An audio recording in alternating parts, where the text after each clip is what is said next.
साथियों, आप सभी का स्वागत है विद्यालयपुर के इस YouTube प्लेटफॉर्म पर, जिसमें हम आज फिर आपके लिए लेकर आए हैं महिला सुपरवाइज़र का जो एग्ज़ाम चल रहा है उसके लिए क्लास। और ये जो क्लासेस हैं आपकी पूरे जो रोज डेली का एग्ज़ाम होता है उसका एनालाइज किया जाता है, देन फिर आपको ये क्वेश्चंस बनाए जाते हैं।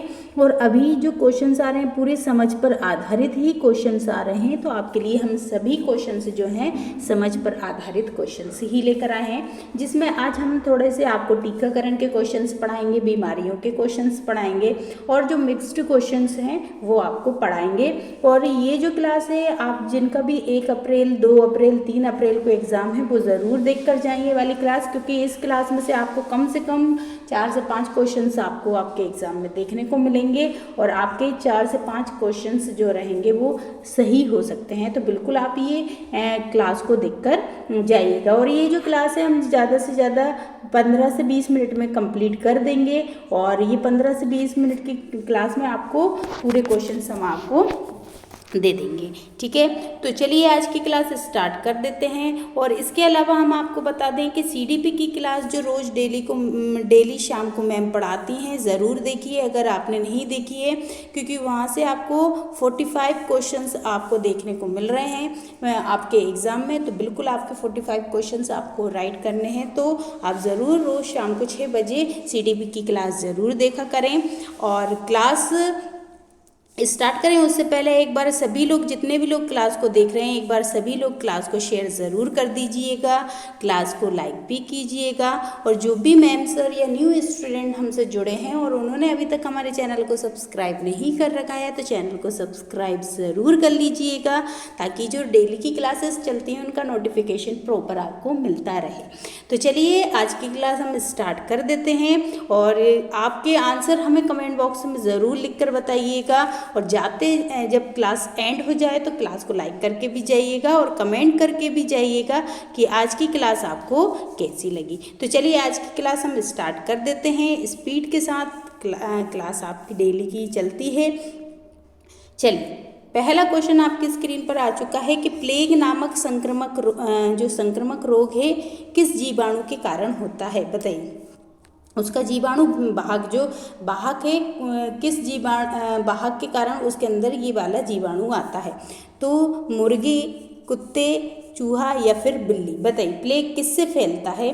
तो राइट आंसर क्या हो जाएगा, प्लेग जो है वो किससे फैलता है, तो कुत्ते, चूहे, बकरी या फिर मुर्गे के, तो कुत्ते से फैलता है प्लेग। ठीक है, कुत्ते के काटने से, बंदर के काटने से, बिल्ली के काटने से एक रेबीज़ भी फैलता है। याद रखें, रेबीज़ भी फैलता है, कुत्ते, बिल्ली, है ना, बंदर वगैरह के काटने से रेबीज़ भी फैलता है। ठीक है, चलिए नेक्स्ट क्वेश्चन देख लेते हैं।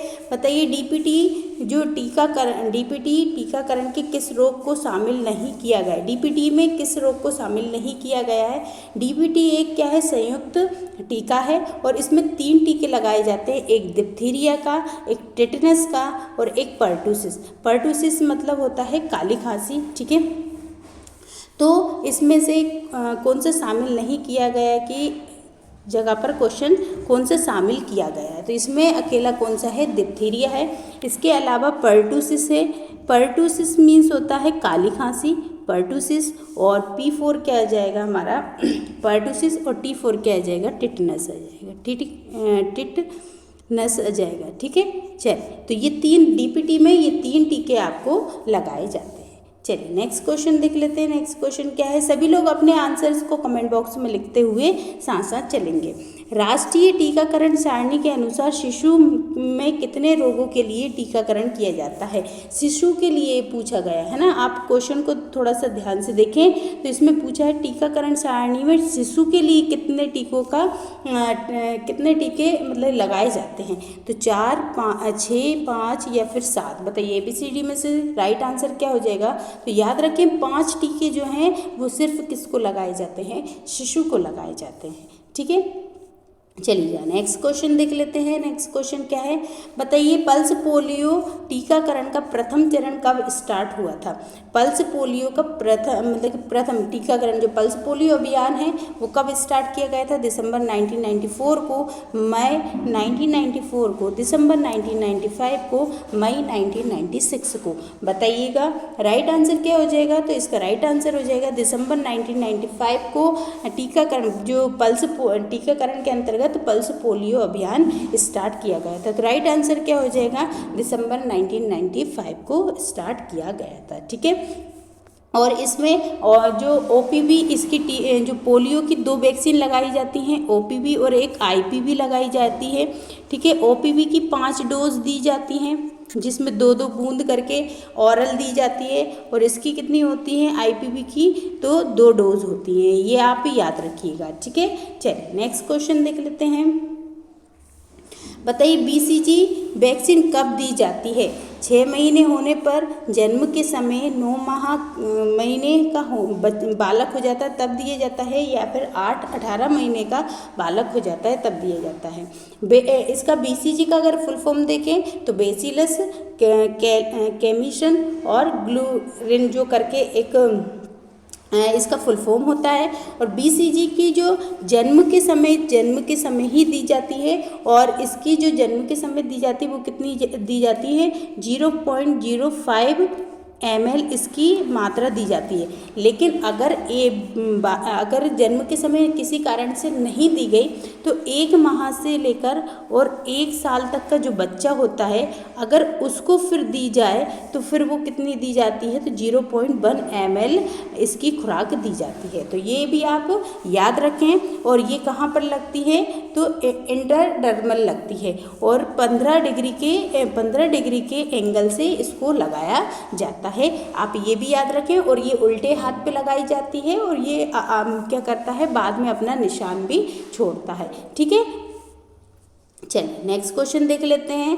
नेक्स्ट क्वेश्चन है खसरा जो मीजल्स जिसको कहा जाता है, इसका टीका प्रायः किस आयु में लगाया जाता है। देखिए खसरे के लिए कौन सा टीका लगाया जाता है, MMR का टीका लगाया जाता है, जिसमें मीजल्स, मम्स और रूबेला 3 टीके लगाए जाते हैं। और इसमें पूछा गया है कि जो मीजल्स है मतलब खसरा जो है, इसका टीका किस आयु में लगाया जाता है। 3 महीने के बच्चे को लगाया जाता है, 18 माह के, 6 माह के, या फिर 9 महीने के बच्चे को। तो खसरा जो MMR का टीका है वो कितने माह के बच्चे को लगाया जाता है, तो याद रखें 9 महीने के बच्चे को लगाया जाता है। कितने महीने के बच्चे को, 9 महीने के बच्चे को लगाया जाता है। ठीक है, अगर क्लास पसंद आ रही है सभी लोगों को तो क्लास को शेयर ज़रूर कर दीजिएगा। जितने भी लोग क्लास को देख रहे हैं क्लास को शेयर ज़रूर कीजिएगा। और क्लास पसंद आ रही हो, क्वेश्चंस पसंद आ रहे हैं तो क्लास को लाइक भी कर दीजिएगा। और चैनल को अभी तक आपने सब्सक्राइब नहीं कर रखा है तो चैनल को सब्सक्राइब ज़रूर कर लीजिएगा। चलिए नेक्स्ट क्वेश्चन देख लेते हैं। नेक्स्ट क्वेश्चन क्या है, नेक्स्ट क्वेश्चन है कि निम्न में से किस बीमारी की रोकथाम के लिए टीकाकरण सारणी में टीका नहीं है। देखिए इनमें से किस बीमारी की रोकथाम के लिए टीका नहीं लगाया जाता, वैक्सीन नहीं लगाया जाता। 6 रोग, पोलियो, खसरा या फिर टाइफाइड। बताइए राइट आंसर क्या हो जाएगा ABCD में से। तो टाइफाइड जो है, टाइफाइड के लिए कोई वैक्सीन नहीं होती है। ठीक है, 6 रोग मतलब टीबी, इसको हम टीबी बोलते हैं। टीबी के लिए कौन सी वैक्सीन लगाई जाती है, तो BCG की वैक्सीन लगती है। ठीक है, पोलियो के लिए कौन सी, तो पोलियो के लिए OPV जो ड्रॉप है वो पिलाई जाती है। मीजल्स के लिए अभी हमने बता दिया MMR टीका लगाया जाता है। लेकिन टाइफाइड के लिए कोई भी वैक्सीन नहीं है। तो राइट आंसर क्या हो जाएगा इसका, टाइफाइड इसका राइट आंसर हो जाएगा। ठीक है, चलिए नेक्स्ट क्वेश्चन देख लेते हैं। चलिएगा नेक्स्ट क्वेश्चन आ चुका है कि यदि एक माँ 18 महीने के एक बच्चे को अस्पताल लेकर आती है जिसका अभी तक कोई टीकाकरण नहीं हुआ है तो निम्न में से उस बच्चे को कौन सी वैक्सीन नहीं दी जाएगी। देखिए अगर है ना बच्चा 18 महीने का हो चुका है, ठीक है, अब इनमें से कौन सी एक वैक्सीन है जो उसको नहीं दी जाएगी। DPT की नहीं दी जाएगी, BCG की नहीं दी जाएगी, या फिर ये सभी नहीं दी जाएंगी, या फिर OPV की नहीं दी जाएगी। सभी लोग राइट आंसर इसका लगाएंगे। देखिए BCG की जो टीका होता है वो सिर्फ 1 साल के अंदर अंदर तक ही लगाया लगाया जाता है। आप याद रखें कि BCG का एक टीका ऐसा है जो 1 साल के अंदर अंदर ही लगता है, नहीं तो फिर उसको नहीं लगाया जाता है BCG के। जबकि DPT का अभी हमने देखा इसका 6 महीने में, फिर 10 महीने में और 14 महीने में इसका टीका लगा दिया जाता है, और भी फिर इसके आगे भी लगा देते हैं, बूस्टर टीके लगाते हैं। फिर इसकी OPV की भी 5 खुराक लगाई जाती हैं। तो ये DPT और OPV ये दोनों तो बाद में भी 1 साल के बाद भी लगा दिए, 18 महीने के बाद भी लगा दिए जाते हैं। लेकिन BCG का एक टीका ऐसा है जो 1 साल के बाद फिर नहीं लगाते हैं। तो राइट आंसर क्या हो जाएगा? BCG इसका राइट आंसर हो जाएगा। चलिए नेक्स्ट देखते हैं कि BCG का टीका बाई भुजा पर क्यों लगाते हैं। देखिए अभी हमने बताया कि उल्टे हाथ पर लगाया जाता है ये, और इंट्राडर्मल लगाया जाता है। 15 डिग्री के एंगल से इसको लगाया जाता है। अब पूछ रहे हैं कि हमारे जो लेफ्ट जो अपर आर्म होता है उसी पर क्यों लगाते हैं। तो हृदय के निकट होने के कारण असर जल्दी होता है इसलिए लगाते हैं, या फिर भविष्य में इसके निशान को आसानी से पहचाना जाए इसलिए लगाते हैं, यहाँ पर दर्द कम होता है, या उपरोक्त सभी। तो अभी हमने थोड़ी देर पहले बताया था कि इसका जो निशान रह जाता है और उसकी पहचान की जाती है। अगर जिसका ये लेफ्ट अपर आर्म पर अगर ये निशान रहता है तो वहाँ से ये पता चल जाता है कि इसको ये टीका BCG का टीका लगा हुआ है। तो इसकी पहचान के लिए इसको लेफ्ट अपर आर्म पर लगाया जाता है। ठीक है, चलिए नेक्स्ट क्वेश्चन देख लेते हैं। नेक्स्ट क्वेश्चन क्या है? नेक्स्ट क्वेश्चन है राष्ट्रीय ग्रामीण स्वास्थ्य मिशन, जिसको शॉर्ट में क्या कहते हैं? NHRM। ठीक है, नेशनल हेल्थ NRHM। ठीक है, NRHM। ठीक है, नेशनल रूरल हेल्थ मिशन इसको कहा जाता है। और ये कब आया था? तो याद रखें ये 12 अप्रैल 2005 को आया था। ठीक है, ये वाला मिशन कब आया था? 12 अप्रैल 2005 को आया था। और इस मिशन का लक्ष्य क्या था? शिशु मृत्यु दर को कम करना था, संक्रामक और असंक्रामक बीमारियों को नियंत्रित करना था, 100% टीकाकरण करना था, या फिर उपरोक्त सभी। बताइए NRHM जो है ये 12 अप्रैल 2005 को ये मिशन आया था, और इसका लक्ष्य क्या था? तो इसका लक्ष्य क्या था? ये सभी इसके लक्ष्य थे कि बाल मृत्यु दर को भी कम करना था, टीकाकरण को 100% टीकाकरण करना था, और जो संक्रामक और असंक्रामक बीमारी हैं उन सभी पर क्या करना था? नियंत्रण करना भी इसका लक्ष्य था। चलिए नेक्स्ट क्वेश्चन देख लेते हैं। नेक्स्ट क्वेश्चन क्या है? बताइए राष्ट्रीय मलेरिया उन्मूलन कार्यक्रम कब प्रारंभ किया गया था। देखिए इसमें आप क्वेश्चन को ध्यान से देखिए, इसमें उन्मूलन लिखा है। उन्मूलन कब किया गया था?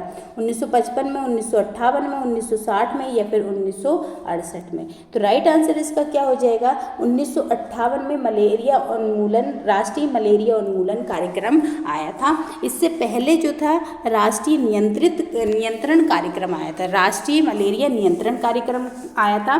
तो आप ज़रूर हमें कमेंट बॉक्स में लिखकर बताएंगे कि राष्ट्रीय मलेरिया नियंत्रण कार्यक्रम कब आया था, उन्मूलन कब आया था? 1958 में आया था। ठीक है, चलिए नेक्स्ट देखते हैं कि विश्व स्वास्थ्य दिवस कब मनाया जाता है। 12 मई को, 14 नवंबर को, 7 अप्रैल को, या फिर 6 मई को? तो देखिए WHO जो है, वर्ल्ड हेल्थ ऑर्गेनाइजेशन जो है, इसकी स्थापना जो है 7 अप्रैल 1946 में की गई थी। कब की गई थी? 1945 में की गई थी। ठीक है, तो 1945 में इसकी स्थापना की गई थी 7 अप्रैल को। तो इसलिए 7 अप्रैल को ही हम क्या मनाते हैं? स्वास्थ्य दिवस मनाते हैं। ठीक है, स्वास्थ्य दिवस 7 अप्रैल को मनाते हैं, क्योंकि वर्ल्ड हेल्थ ऑर्गेनाइजेशन की स्थापना जो है, एस्टेब्लिशमेंट जो हुआ था, वो 7 अप्रैल 1945 को किया गया था। ठीक है, चलिए नेक्स्ट क्वेश्चन देख लेते हैं। देखिए क्वेश्चन भी आ चुका है कि राष्ट्रीय मलेरिया नियंत्रण कार्यक्रम कब लागू किया गया था। तो देखिए उन्मूलन वाला अभी हमने पढ़ा, उन्मूलन वाला कार्यक्रम कब चालू हुआ था? तो 1958 में चालू हुआ था। जबकि राष्ट्रीय मलेरिया नियंत्रण कार्यक्रम कब चालू किया गया था? तो 1953 में किया गया था। याद रखिए कब किया गया था? 1953 में इसको स्टार्ट किया गया था। ठीक है, चलिए सभी लोग जो भी क्लास देख रहे हैं अभी तक अगर आपने क्लास को शेयर नहीं किया है तो क्लास को शेयर ज़रूर कीजिएगा, ठीक है। चलिए नेक्स्ट क्वेश्चन देख लेते हैं कि समेकित बाल विकास योजना कब प्रारंभ की गई थी। समेकित बाल विकास योजना को शॉर्ट में देखें तो ICDS बोलते हैं, इंटीग्रेटेड चाइल्ड डेवलपमेंट स्कीम इसका फुल फॉर्म होता है इंग्लिश में। और इस योजना को कब लेकर आए थे। अच्छा, इसी स्कीम, ये जो योजना है इंटीग्रेटेड चाइल्ड डेवलपमेंट स्कीम, इसी के अंतर्गत आंगनबाड़ी वगैरह जो रहती हैं वो चलाई जाती हैं ना, इसी के अंतर्गत ये आंगनबाड़ी वगैरह चलाई जाती हैं। और ये स्कीम कब आई थी? 2 अक्टूबर 1975, 2 अक्टूबर 1950, 2 नवंबर 1975 या फिर इनमें से कोई नहीं। तो राइट आंसर क्या हो जाएगा? 2 अक्टूबर 1975 को ये लेकर आए थे, है ना, समेकित बाल विकास योजना लेकर आए थे। और ये 6 सेवाएं देता है, जैसे कि पूरक पोषण, टीकाकरण, स्वास्थ्य जाँच, स्वास्थ्य और शिक्षा और रेफरल कार्यक्रम, ये सभी इसके अंतर्गत आते हैं, ठीक है।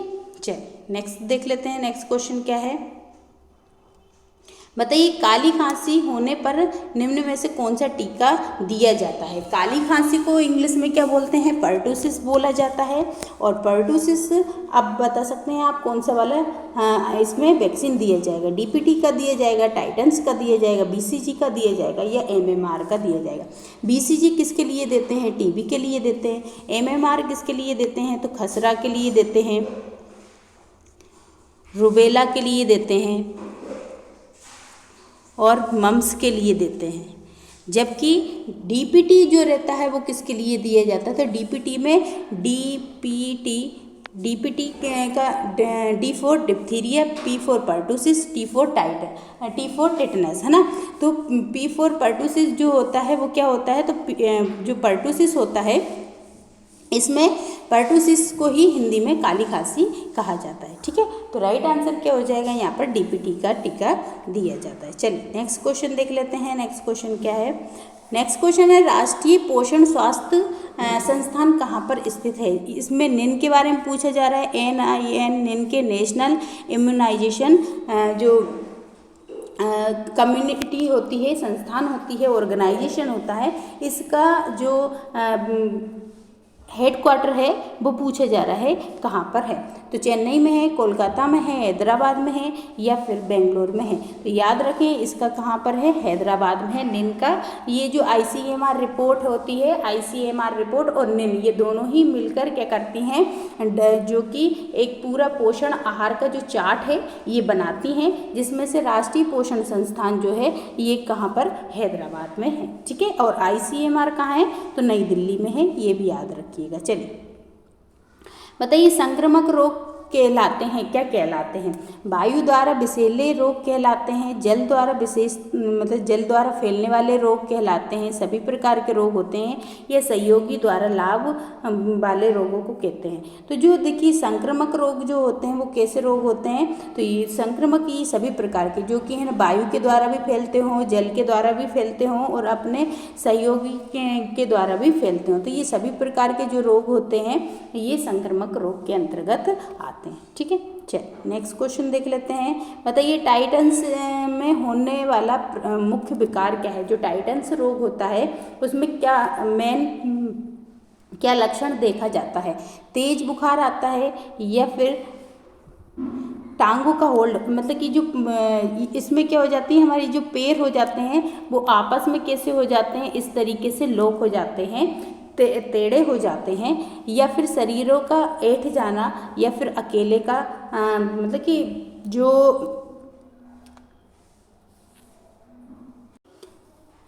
अंगों का लुप्त हो जाना। बताइए अंग या फिर अंग इसके लुप्त हो जाते हैं। तो राइट आंसर क्या हो जाएगा? ये टाइटन्स रोग होता है, टाइटन्स में मुख्य विकार क्या होता है? तो शरीर में ऐठन-सी होती है, शरीर ऐठने लगता है। तो राइट आंसर क्या हो जाएगा इसका?